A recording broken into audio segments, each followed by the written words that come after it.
This is the first lecture of Jitendra Desai Memorial that we are starting.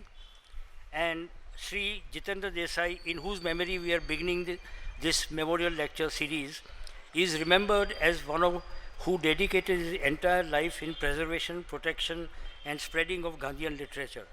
He was both a printing expert and renowned journalist. Starting from some of his work to position of managing trustee, he served Navjivan institution for 52 years. Now his son, Vivek Desai, is the director of the place and has continued this. While at Navjivan, he affirmatively made bold choices in matters of press, free press, and copyright protection. He printed and published the Gujarati High Court judgment, a court ruling against emergency imposed by the government of India, something which no other press would have done in those difficult times. In 1980s, when Richard Attenborough was in process of making and releasing the well-acclaimed film Gandhi, Jitendra Bhai approached the producer and claimed the said royalty on the film's content should go to the copyright to the Navjivan Trust. Though very sensitive about the use of Gandhiji's content, while copyrights were in place, he did not appeal for continuation or perpetuity of copyrights. In 2008, when they were given in public domain, his views were clear that Gandhiji's work does not belong merely to Navjivan Trust, but it belongs to the whole world. To spread Gandhiji's words, Navjivan published Gandhiji's autobiography in 17 Indian languages under Jitendra Desai's leadership. With his vision, Navjivan has provided license to more than 30 foreign languages for the same project. This whole institution, which has got a gallery, painting gallery, which has got a printing press, which has got a photography printing press, everything runs basically on the sale of Gandhiji's works, even till today.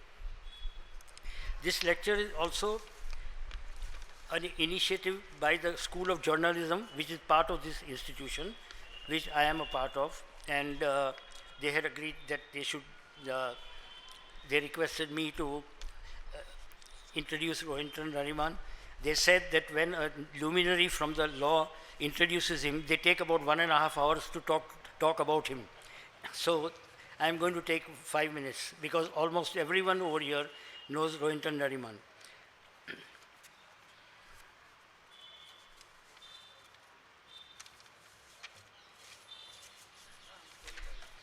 Rohinton Nariman was born on 13th of August 1956, son of distinguished jurist Fali Nariman. You all know him, and his mother was a beautiful, wonderful woman, most generous lady, Betsy Nariman.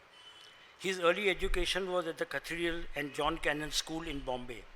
At a very young age, Rohinton was endowed as a Parsi priesthood, going through extremely rigorous training and meditation.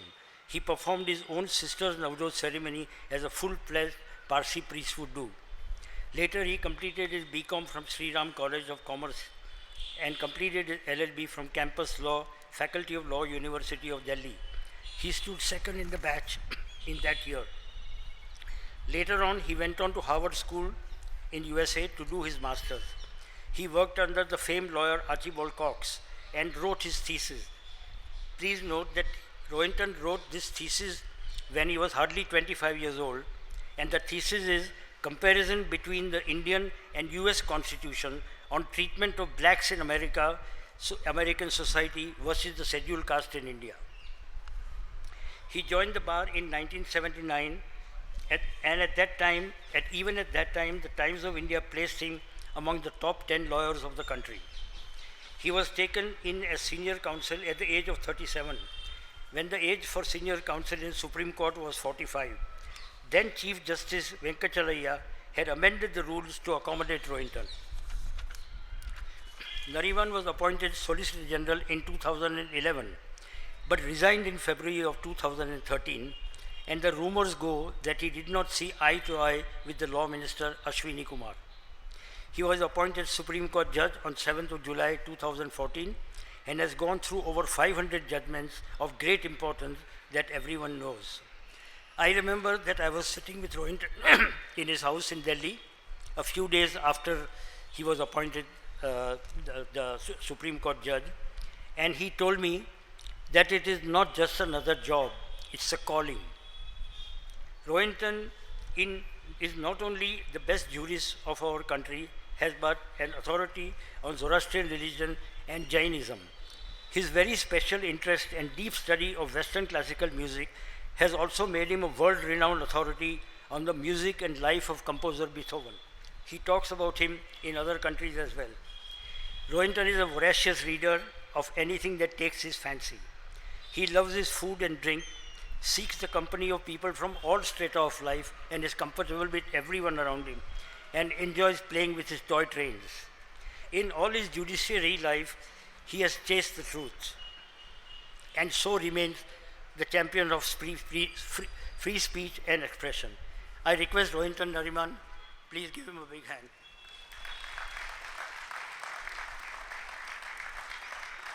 And Jitendra Desai, who is the director of Navjivan Trust, will hand over a humble memento that we have for him.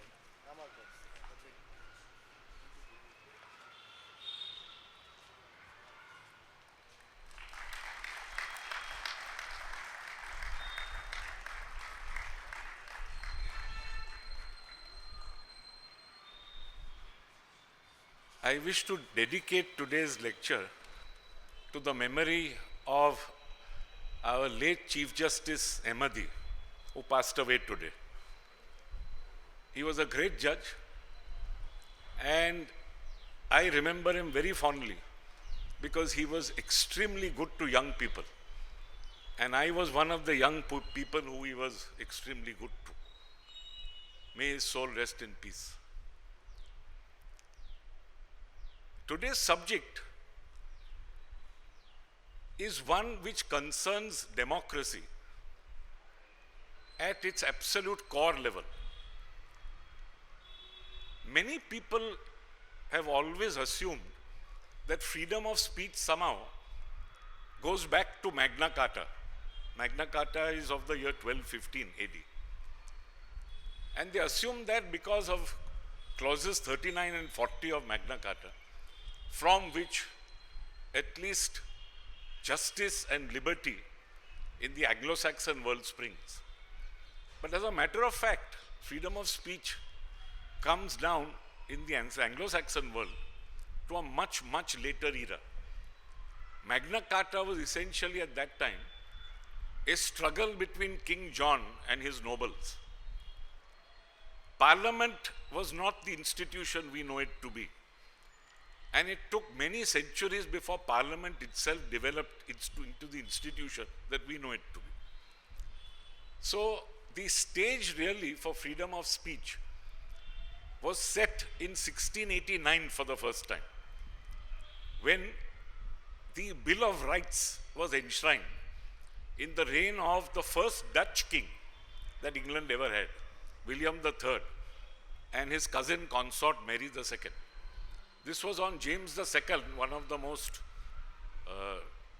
dictatorial monarchs, being expelled from England without a shot being fired. And in this Bill of Rights of 1689, freedom of speech was not spoken of as belonging to the citizen.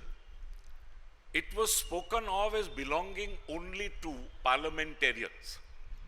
So that freedom of speech was guaranteed in Parliament, which was a very important thing at that time. Because Charles I, a couple of years, 50 years earlier, had picked up persons from Parliament and dissolved it. So that freedom of speech has its first beginnings only in Parliament. It took another century for the citizen to be given this right, or for this right to be recognized as against the state. And it happened in the French Revolution, which, as you all know, took place in 1789, exactly 100 years after this Bill of Rights.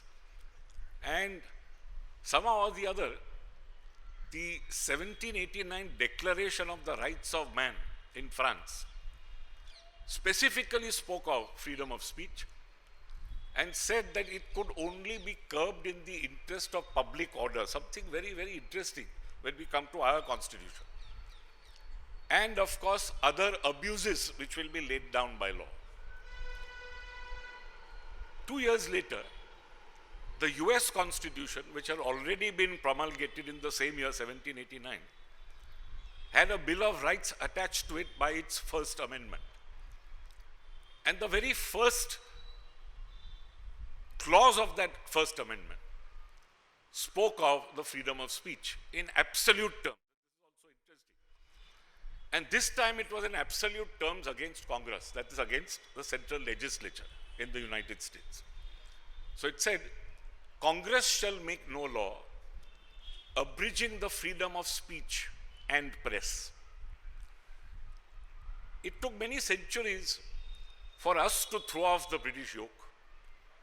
And when we did, in our constitution in 1950, we declared ourselves first to be a sovereign democratic republic in our preamble.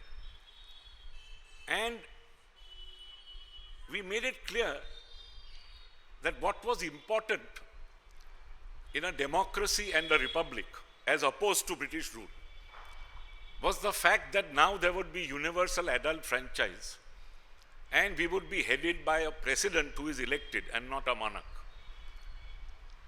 The important thing to note is that this is done through the medium of liberty of thought and expression, specifically mentioned also in the preamble. So, armed with liberty of thought and expression, our founding fathers laid down in Article 19(1)(a) in the Fundamental Rights chapter, or chapter 3 of our Constitution, the fact that every Indian citizen shall have the freedom of speech and expression. At that time, speech and expression could be curbed only under Article 19(2). As it originally stood, it was a very peculiar article, because the very next right that is spoken of is the freedom to assemble peaceably, which is Article 19(1)(b). And that was controlled by the succeeding clause to 19(2), which is 19(3). And 19(3) said that when it comes to freedom of assembly, the legislature may make laws which are reasonable restrictions in the interest of public order. The same expression used in the Declaration of Man of 1789. Each one of these three expressions was missing from Article 19(2) in the beginning. So Article 19(2) said a law could be made curbing speech, provided it fell under 4 categories. The first would be security of state. The second would be defamation. The third would be decency or morality. And the fourth would be contempt of court. Now in 1950 itself, 2 judgments of seminal importance were laid down by our Supreme Court, consisting of 6 judges each. Because at that time in 1950, though the sanction strength was 8, the court started off with 6, so it was the full bench really that heard both these cases. The first was the case of Romesh Thapa versus the state of Madras. Patanjali Shastri J, speaking for the court, was confronted with a particular Madras Act which banned circulation or allowed the banning of circulation of newspapers, weeklies, etc. in the state of Madras. And Romesh Thapa was the owner, editor, etc. of Crossroads, which was published in Bombay and printed all over, including the state of Madras. And by a notification made by the state of Madras under that Madras Act, there was a complete ban imposed on the circulation of this particular weekly in the state of Madras.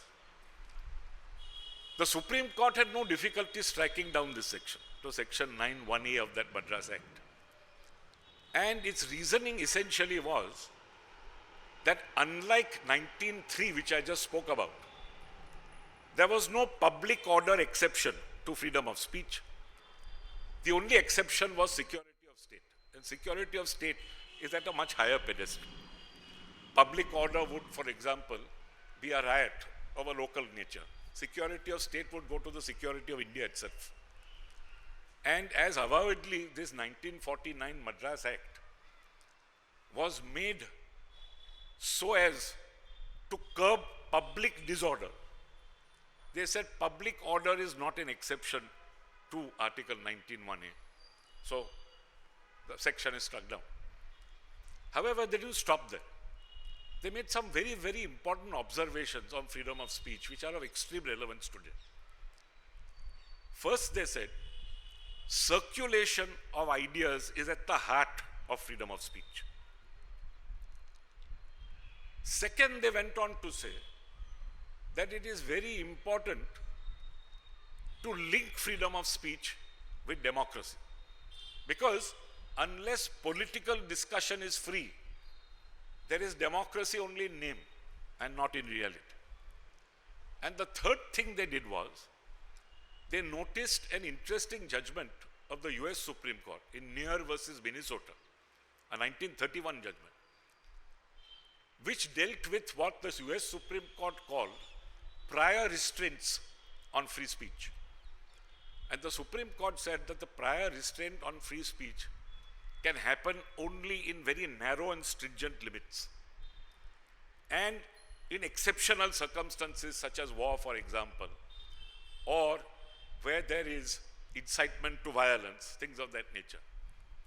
And one beautiful observation of Chief Justice Hughes in that judgment was that it is better to let the noxious branches of the tree of freedom of speech to their luxuriant growth rather than to prune them. Because in pruning them, one may well also prune the branches which give fruit. Now, with all these observations, the very first Supreme Court put freedom of speech on a pedestal. In the companion judgment in Brijbhushan versus State of Punjab, there was an East Punjab Act, which this time required any newspaper or article to first be censored by government before it could be circulated. This was again struck down on the same ground as the ground in Romesh Thapar, because the East Punjab Act also was a public safety or public order act. And since public order was no exception to freedom of speech, it was struck down on this ground itself, and the observations in the first judgment were reiterated. Only one learned judge, Justice Fazal Ali, dissented. Immediately upon these two judgments being declared, came our First Amendment. And our First Amendment was piloted by Jawaharlal Nehru even before he was elected. Because if you remember, the first elections took place in 1952. And the then Constituent Assembly continued as a provisional parliament. So the provisional parliament tabled this First Amendment. The very first thing that this amendment did insofar as Article 19(2) was concerned was to bring it in line with Article 19(3). So that now you had reasonable restrictions first. So there was a balancing act that you required to do. And it said, in the interest of, this is again an important expression, because the earlier expression was in relation to, much wider. So there must be some close nexus between, therefore, the governmental activity curbing free speech and the subject matters laid down. And it added 3 more subject matters to the 4 subject matters already there. Very first, obviously, being public order, which was missing. The other being friendly relations with foreign states. And the third being a very important, again, pointer to what can and cannot pass muster: incitement to an offense. A little more about the word incitement. Because when we speak of discussion and advocacy, they are very different from incitement. You must actually incite somebody to do something before you can curb free speech. It's only in 1963, finally, that one more category was added, namely the sovereignty and integrity of India. So 19(2), therefore, was brought online largely following what was stated by the majority judgments in Romesh Thapar and Brijbhushan. One other very interesting thing happened. The First Amendment had a kind of constitutional black hole. Namely, it had Article 31B added, capital B. And Article 31 capital B in essence stated that the moment there is any act either of the central legislature or of the state legislatures put into the black hole, which is the ninth schedule to the Constitution of India, then notwithstanding that the section may have been struck down and notwithstanding that it may have violated any fundamental right, it comes back to life. Interestingly enough, land reform legislation formed the first 10 entries of this black hole. But neither the Madras nor the East Punjab Act were put into it. Matter of great importance. So, the legislature was cognizant of the fact that though public order was missing, there were other observations made on free speech which gave it this preferred status, and that therefore these two acts did not deserve any protection that the land reform acts got. So immediately a distinction was made between free speech or liberty and property. Now, armed with this, as a matter of fact, Jitendra versus State of Punjab is a 1958 judgment. And a Punjab Act, which contained the section 3, which was almost exactly in parametry with the Madras Act in Romesh Thapa, was also struck down, and this time under the new 19.2. So that despite the fact that public order was there as an exception, they found that a blanket ban of circulation, because even in that case, the Daily Pratap and the Veer Arjun, which were published in the Punjab, were banned from entering Delhi. Same kind of thing that was done in Romesh Thapa. They said that blanket ban is anathema to free speech and must go. Also, when it came to pre-censorship, the later judgments, one in K.A. Abbas's case in 1971, detailed judgment, Justice Hidayatullah, and a later judgment in Anand Patwardhan's case, also went the whole hog in saying that censorship is also to be in very narrow and stringent limits. And in Anand Patwardhan in particular, which was a case where a director, Anand Patwardhan, wanted a particular movie broadcast over Doordarshan, which was the only means in those days of getting through to the public on television. And the Doordarshan repeatedly refused to broadcast. The movie essentially was on how women are treated, and in particular, how degrading and horrible sati is, because Roop Kaur at that time had been pushed into a funeral pyre. So the film depicted all this. And finally, the Supreme Court said that if you want to censor something, you must first apply what is called the average person's contemporary community standards test. The average person will be a person who is of robust intellect, not some weakling. Second, you will view the film as a whole. You won't take one small part of it and say this offense or that offense. See it as a whole. Then you will see as to whether there is anything patently offensive in terms of obscenity. And if there is, however, literary or artistic merit in this, then even then it must be allowed. And one other very important observation made in that judgment was that the freedom of speech is freedom both ways. One to communicate ideas, one to receive ideas. And the receipt of ideas can be from any corner of the world. Very important. Because when we come to what is happening today, there's going to be a comment on this. Now, after these judgments laid down, pretty much that bans are anathema, censorship is anathema. What exactly do we say is the content of this right? Because it's a right which must have some content. As I said earlier, the very first thing in the right is the right to communicate freely ideas of any kind. It doesn't have to be political only. It can be ideas of the widest kind. The second and equally important right is this right to receive those ideas. And the third is that there can be no coercion by the state for a person to speak. That's equally important. So the negative concept of not being coerced into saying something you don't want to say. Now, as examples of each of these things, we first go to some of the flag cases in the United States.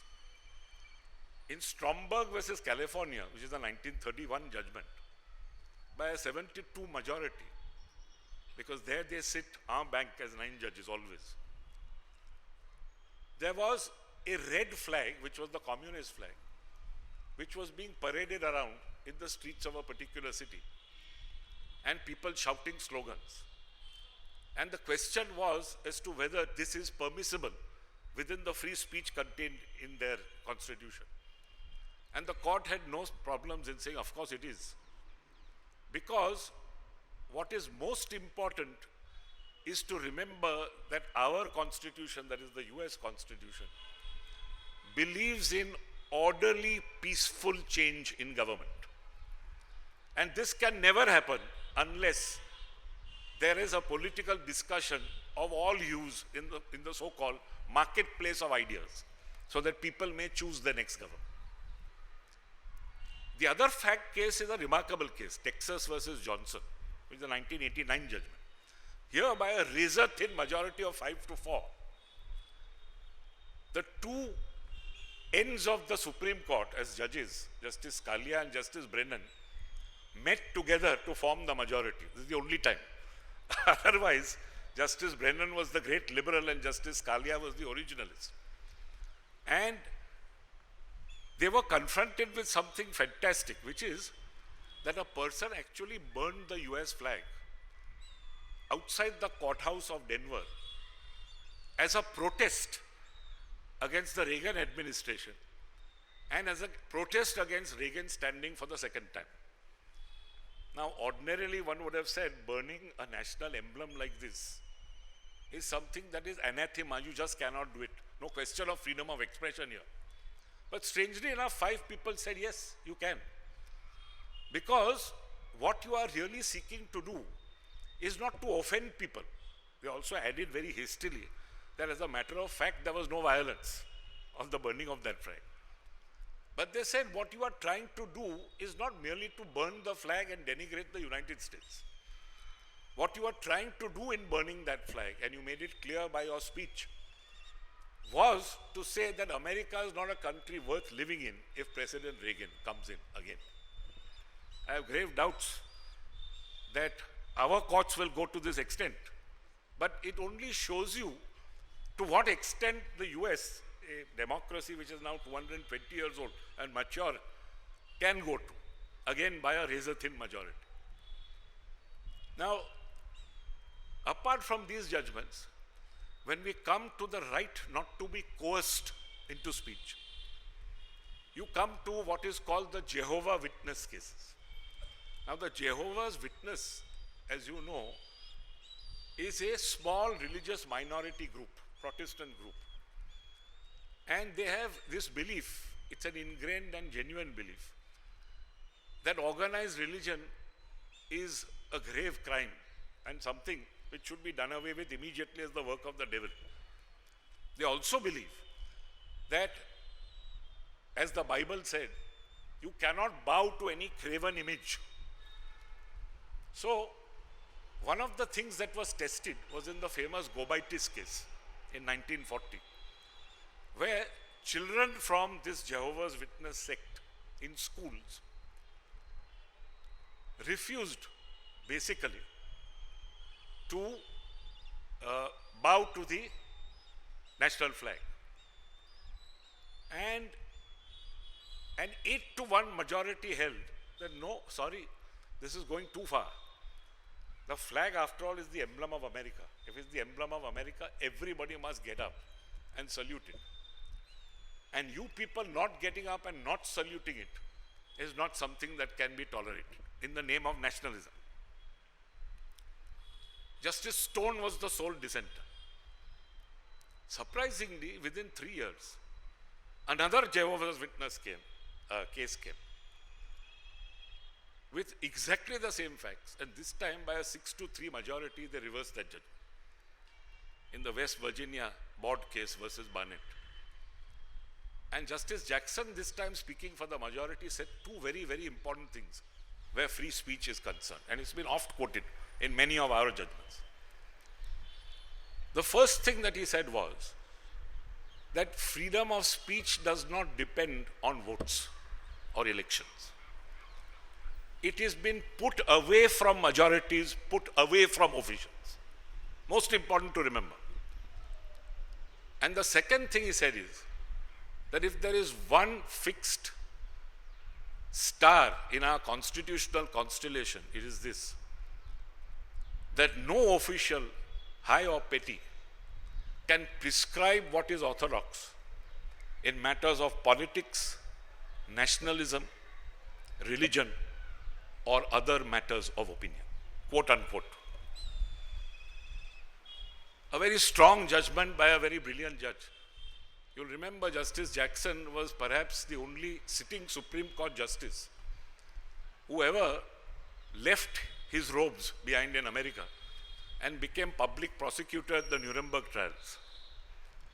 And the entire Nuremberg trial, as a matter of fact, revolved around his person. And he came back and took his seat again in the United States Supreme Court, but unfortunately lost the Chief Justiceship because of certain other circumstances. So in these ringing words, we have these two Jehovah Witness cases, and we have our own Jehovah Witness case as well. In this country, in Bijo Emmanuel's case in 1986, again this same little religious minority came forward and said that we will not sing the national anthem. We will get up respectfully, but we cannot sing it because of our religious beliefs. Again, our Supreme Court came to their rescue, following all these American judgments. And in beautiful language, Justice Chinnappa Reddy said, our tradition teaches tolerance. Our philosophy preaches tolerance. Our constitution practices tolerance. Let us not dilute it. Beautiful words. And with that, he allowed these children to get up respectfully and not sing along with the other children. We now come to another interesting aspect of freedom of speech, which is freedom of press. In 2 or 3 judgments, our courts have again leaned very heavily in favor of the press. First important judgment is a judgment in Sakal Papers, which is a 1962 judgment of our Supreme Court. And there the question was as to a particular central government policy which restricted the price that could be charged by a newspaper per page of its newspaper. And it was said that it was done in order to prevent monopolies. So the idea was that we want the bigger newspapers to be cut down to size so that the smaller newspapers would rise. The Supreme Court would have none of it. Supreme Court specifically observed that this is a direct interference with circulation, because the moment you bring your price down, you would necessarily have to bring the number of pages down. And if you bring the number of pages down, then you are directly interfering with freedom of speech and expression. And they therefore struck this down. The other important observation they made was that unlike other fundamental rights, which are subject to laws which are made in the interest of the general public, 19.2 has no interest of the general public. It has these 8 heads under which you either fall or you do not fall. And since you do not fall under any of these heads, namely the creation of a monopoly would not fall under any of these heads, freedom of speech is unrestricted. Similarly, several years later in Bennett Coleman's case, where my father as Additional Solicitor General, a very young Additional Solicitor General, appear against the great Nani Palkhiwala and tried to defend a measure similar to that in Sakal. He at least managed to get one judge on his side, Justice Matthew. So it was a 4-1 judgment. And essentially, that judgment dealt with a newsprint import control policy. And there the import control policy was not on price, but on the number of pages, the newsprint that you could use per newspaper. So I said not more than 10 pages. This was struck down on similar grounds as the Sakal Papers case, saying that circulation is everything when it comes to freedom of expression. And if you are curbing circulation, you are going at the heart of free speech, because the newspaper ultimately is the watchdog of democracy, in that it prints things that people, that masses of people read and masses of people get influenced by. In the United States, in another very important judgment, which has been repeatedly followed here, New York Times versus Sullivan, 1964 judgment, by the arch-liberal Justice Brennan, the question was whether newspapers could be held to damages for defamation. When somebody said that, look, you have said so-and-so about me, and it's not strictly correct. The American Supreme Court bent over backwards to protect the newspapers and said that unless there is actual malice, and by actual malice what they meant was that unless you know that you are printing something utterly false, or you have such reckless disregard for the truth that we will assume that you know that you are printing something false, the newspaper is protected. And this again we follow in our country. So you see how case law has developed freedom of speech and expression, and how ultimately it is so important that there be this huge circulation of ideas among all of us, diverse ideas. The whole object is that the idea be diverse. When we come to 1902 and the curbs on freedom of speech, as I told you, you had those 8 subject matters. But the first thing that you had to do was you had to pass a law. Executive action won't do to curb speech. Second thing that you have to do is you have to see that the law is absolutely necessary to curb speech. If there's some other less obtrusive method, that has to be followed. And of course, it must have some direct proximate connection with one of the 8 subject matters. If it falls outside the 8 subject matters, again, out you go. Now, public order is the most fertile ground for the government justifying curbs on free speech. If you remember, it was added by the First Amendment. And public order has been differentiated from law and order and security of state. Justice Hidayatullah very picturesquely in Ram Manohar Lohiya's case in 1966 said, imagine 3 concentric circles. 1 law and order, 2 public order, and 3 finally security of state. Each one getting smaller and smaller. And it is only when it is security of state and law and order that you may curb free speech, not when it's a mere law and order problem. So, he made this distinction between 2 drunks having a quarrel, for example, and being violent with one another. Pure law and order problem. You cannot interfere with what they say. On the other hand, you have a public order problem of 2, let's say, religious groups fighting each other and a riot being caused.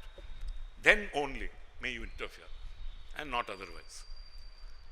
And this brings me to a very interesting and important test laid down by the US Supreme Court, again followed by us, which is that unless there is a clear and present danger, they put it beautifully, of some violence or some untoward act taking place as a result of the speech, you cannot curb free speech. And this was very felicitously put by Justice Holmes, who was the author of several judgments in the World War I period in the United States. And in Abrams, He was a dissenter. And this is how he put this clear and present danger test in language which is inimitable. If I may just read it to you. Persecution for the expression of opinions seems to me perfectly logical. If you have no doubt of your premises or your power and want a certain result with all your heart, you naturally express your wishes in law and sweep away all opposition. To allow opposition by speech seems to indicate that you think the speech important, as when a man says that he has squared the circle, or that you do not care wholeheartedly for the result, or that you doubt either your power or your premises. But when men have realized that time has upset many fighting faiths, they may come to believe even more than they believe the very foundations of their own conduct, that the ultimate good desired is better reached by free trade in ideas, that the best test of truth is the power of the thought to get itself accepted in the competition of the market, and that truth is the only ground upon which their wishes safely can be carried out. That, at any rate, is the theory of our constitution. It is an experiment, as all life is an experiment. Every year, if not every day, we have to wager our salvation upon some prophecy based upon imperfect knowledge. While that experiment is part of our system, I think that we should be eternally vigilant against attempts to check the expressions of opinions that we loathe and believe to be fraught with death, unless they so imminently threaten immediate interference with the lawful and pressing purposes of the law that an immediate check is required to save the country. Beautiful words. This takes me to an important judgment of our court, Shreya Singhal, where I happen to be the author, in 2015. And we followed this clear and present danger test as refined later in the later American judgments, now to mean some imminent call to some lawless action. It must be an imminent call, an immediate call. So you exhort somebody to some violence or something of that nature. In Shreya Singhal, what was challenged was on the social media platform, which becomes very important given the media that we have today. So when you have a social media platform, you had a section 66 capital A of the Information Technology Act, which provided that anything on the internet that was passed by any citizen, if that happened to be grossly offensive or annoying, is the language used in the section, then such person could be bunged into jail for up to 3 years. This section came before a bench of which Justice Chalmeshwar and I happened to sit. And in my judgment, I struck down this section on many grounds. We followed the clear and present danger test. We also said that these words are extremely vague and susceptible of misuse. We also said that anything may be grossly offensive to somebody and not to somebody else, may cause annoyance to somebody and not to somebody else. And merely being grossly offensive or annoying doesn't come within the 8 pigeonholes in Article 19.2. But what was said in that case, so far as free speech is concerned, is the distinction between discussion, advocacy, and incitement. Now, we said it is open to anybody to discuss whatever he likes freely, howsoever loathsome it may be to his neighbor. Equally, he may advocate something which is loathsome to his neighbor. But it's only when it comes to actual incitement, where you actually incite a crowd, let's say in an election speech, to do something, that you may curb free speech. And until that stage arises, you may not. The second important thing that we said was the refined doctrine now of the chill factor or the chilling effect on freedom of speech. And we defined that to say that if governmental authorities or let's say a section like 66 capital A were to catch hold of people and say you are liable to be sent into jail for let's say up to 3 years because you say something grossly offensive to somebody or you annoy somebody, then the chilling effect it will have on others will be such that unlike in Near versus Minnesota, the few noxious branches will be removed and so will free speech itself. The baby and the bathwater will both be thrown out. Following on the heels of Shreya Singhal was another interesting judgment in 2017 in Justice Kaju's case. Justice Kaju is a retired judge of the Supreme Court. And he called Gandhiji a British agent and Subhash Chandra Bose a Japanese agent. And he is known for his outbursts.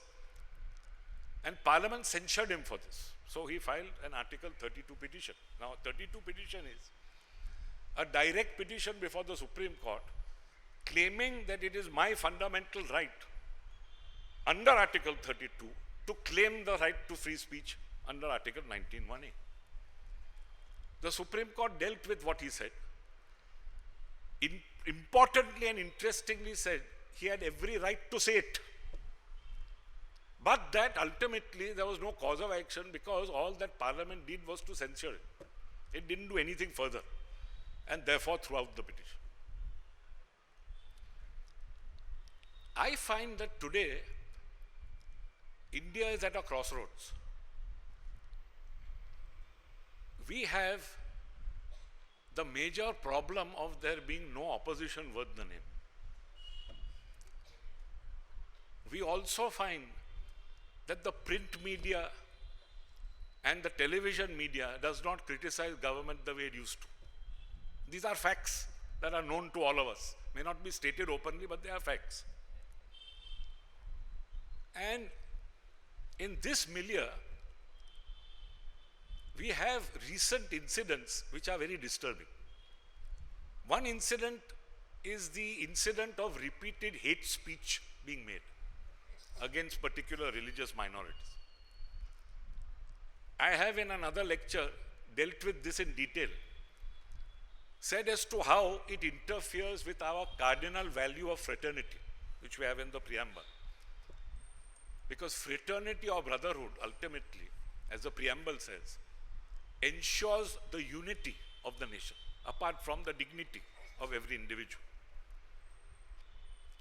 It is also fleshed out now in our fundamental duties under Article 51, capital A.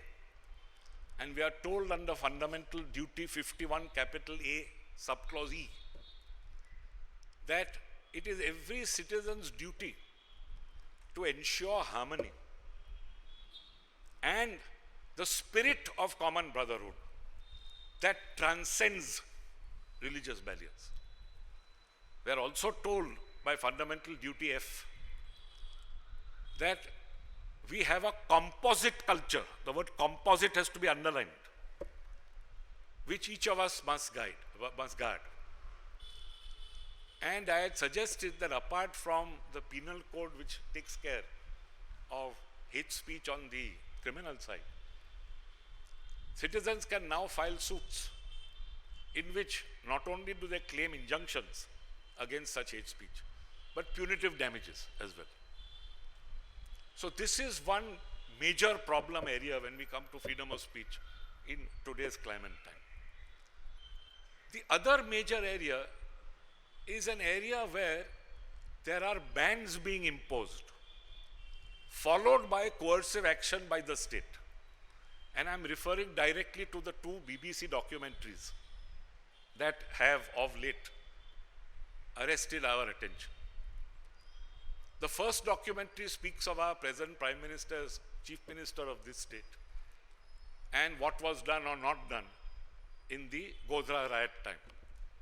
The second documentary speaks of our Prime Minister as leading the nation today and playing divisive politics, is how the BBC puts it. And refers to the CAA amendment, Citizenship Amendment Act, refers to cow vigilantes murdering people, etc. Now, what in fact followed after banning these two documentaries, and I might tell you that banning something is almost certain to make many more people see it than others see it. Because you are banning something which is on the internet, which in any case is Hydra edit. You may say banned under YouTube, banned under X, banned under Y, but another Hydra edit will pop up, and any one of these young gentlemen will immediately give you the BBC documentary on some other website. So it is a futile ban to start with. But the unfortunate thing is the ban itself. And what is even more unfortunate is the coercive action thereafter. In this case, it's the income tax raids on the BBC offices here. My dear friend Arun Jaitley, who is unfortunately no longer with us, if ever he stood for anything, he stood for freedom of speech. Because he suffered. He was in jail, unlike most of these other gentlemen, for 19 months in the emergency. And I might tell you that he was very proud of having appeared as a junior advocate to my father in the Express newspaper's case, which culminated in a judgment in 1985. Pretty much what is being done today was done then. The then Lieutenant Governor of Delhi, as soon as he became Lieutenant Governor in February 1980, got two notices issued to the Indian Express stating, number one, that the premises on which the building stood on Bahadur Shah Zafar Marg in New Delhi, the lease should be forfeited because there were certain breaches according to him. And of course, he got the Land and Development Office to do this. And second, that the building in any case, by the second so-called notice, should be demolished. Why? Because there was some platform which was beyond the floor area ratio, etc. Express newspapers went directly to the Supreme Court, claiming a 19(1)(a) right.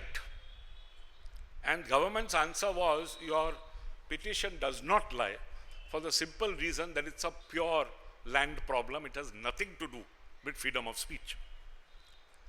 Justice A.P. Sen, who wrote the majority judgment, in fact wrote the judgment on behalf of the court, said that this plea of the government left him cold. He then went on to say that he had no doubt whatsoever that this was a mala fide action. He characterized it as mala fide because in those days, 1985, you didn't have this doctrine of chill effect, which we have now. And he said it's a mala fide action.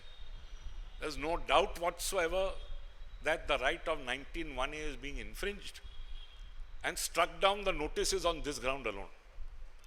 Justice Venkatramaya, who joined, said these notices are arbitrary, struck them down under Article 14. And the third learned judge, Justice Mishra, agreed with both.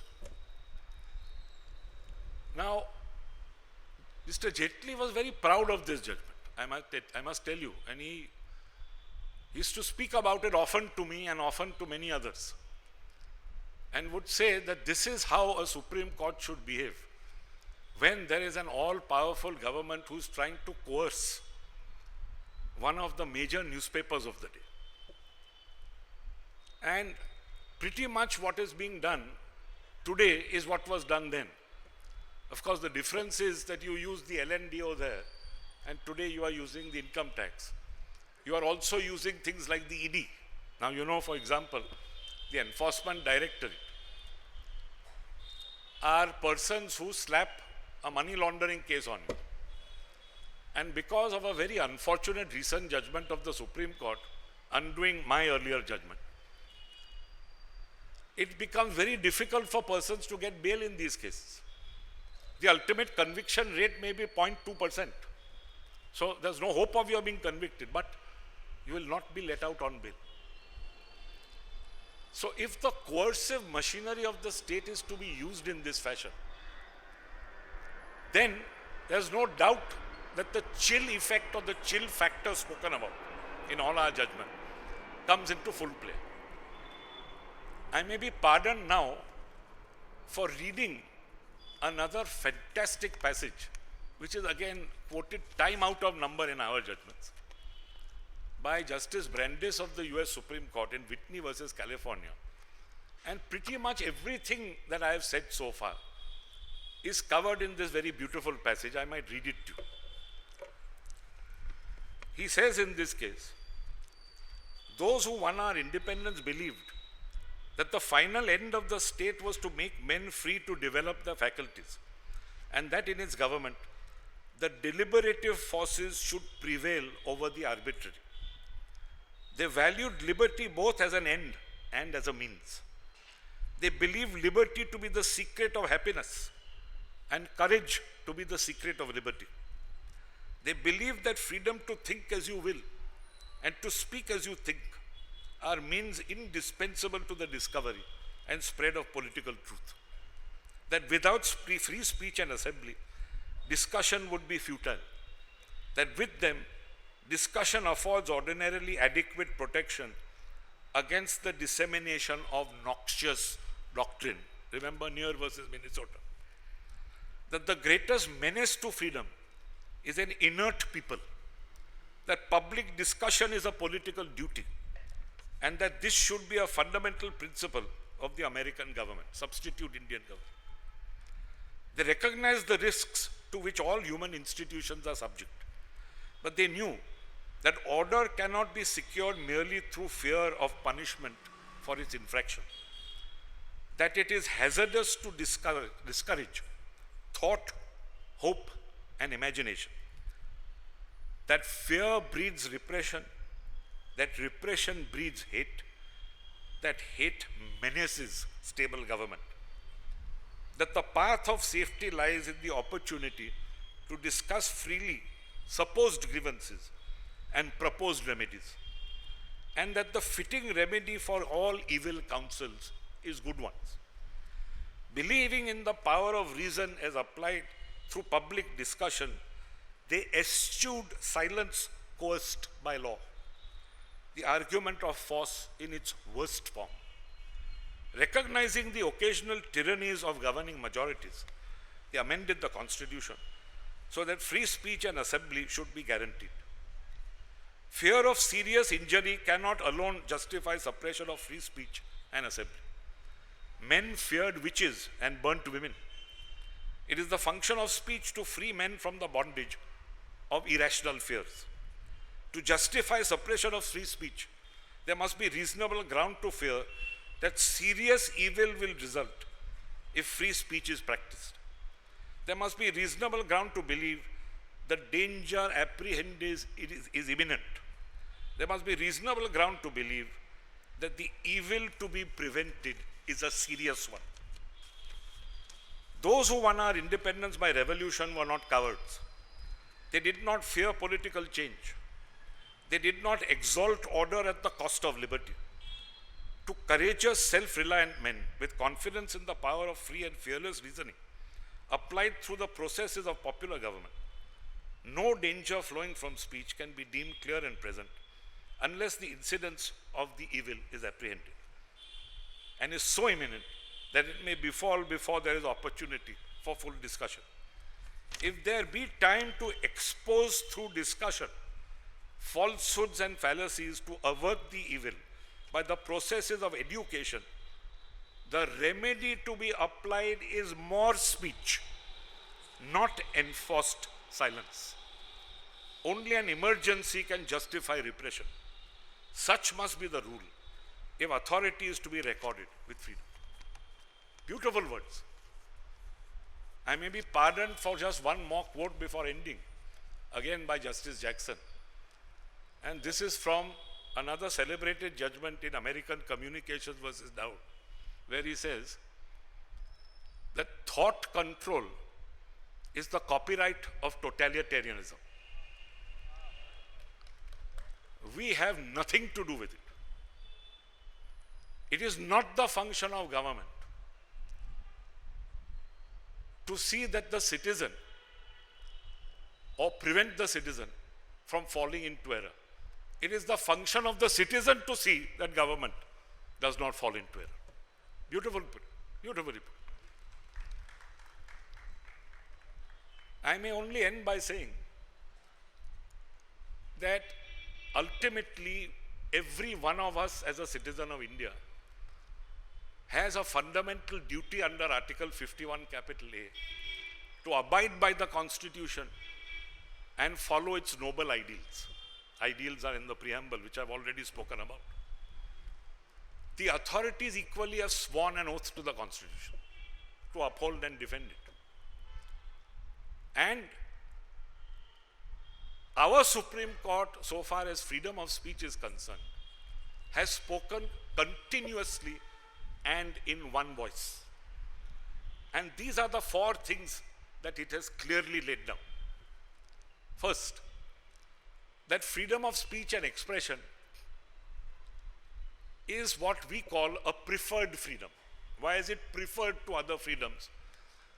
Because it is crucial for the proper functioning of democracy. First. Second, if you are going to make curbs, you the government, those curbs have to be under very narrow and stringent limits. All the limits that there are in 19.2, which I have spoken about earlier. Third, that any ban of an uncertain duration is anathema to free speech. And four, that the chill effect on free speech is something that is to be eschewed by all, most of all by the government.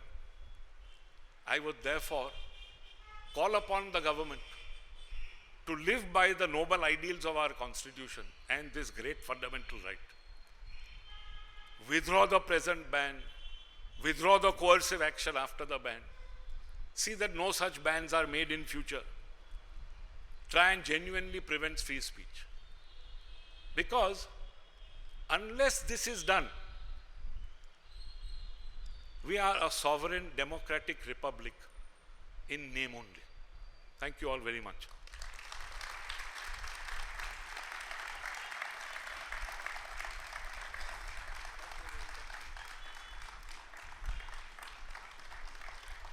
Thank you very much, Rohinton. Thank you. Yeah. I have to add that today, in this particular place, exactly in this place, in 1950, Sardar Patel stood and gave a speech. And after 73 years, it is Rohinton who is talking about it. So, thank you. Thank you. I will have Sonam Patel, who is part of the Navjivan Trust, to say the last few words. Thank you.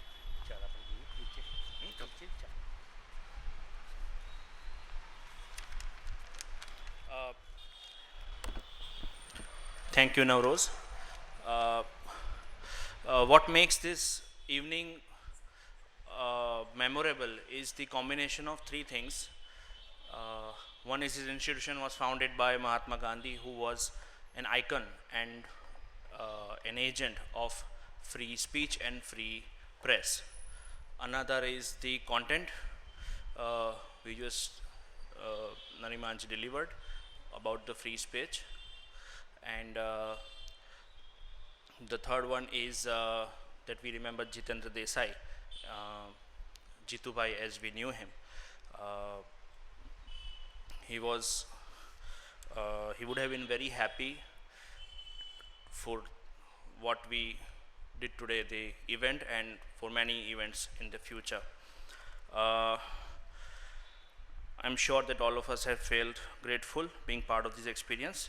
Thank you, Justice Nariman, for coming to Navjivan, giving this wonderful talk. This is inaugural Jitendra Desai Memorial Lecture, and I can submit humbly that it wouldn't have been more appropriate otherwise. Thank you, sir. Next, I would like to thank Navroz Contractor for helping us out, finding Nariman, helping us out since beginning and throughout the event. Navroz, you are a family. We have done projects together and we want to do wonders with you in the future as well. Thank you, Navroz. I would like to thank our Managing Trustee Vivek Desai, Trustee Kapil Rawal, and the whole Board of Trustees for pouring trust in the present Navjivan team and for giving us guidance time to time. And a special thank to the Director of School of Journalism, Shri Prashant Dayal. It is with your vision about the School of Journalism, this has been possible. Thanks to our team for the solid support, Himanshu, Milan, Kiran, Himanshu again, Kishan, Mehul, Ram, the whole team has been backbone of this institution and many such events. And at last, I would like to thank you all for coming here, being part of this. This endeavor is ongoing, and we intend to organize Jitendra Desai Memorial Lecture every year henceforth. I hope you will be part of it with the same spirit you have shown today. I want to mention that we also host beautiful literary events on Sunday evenings called Navjivan Talks. You are most welcome to be part of it. Thank you all. Thank you so much.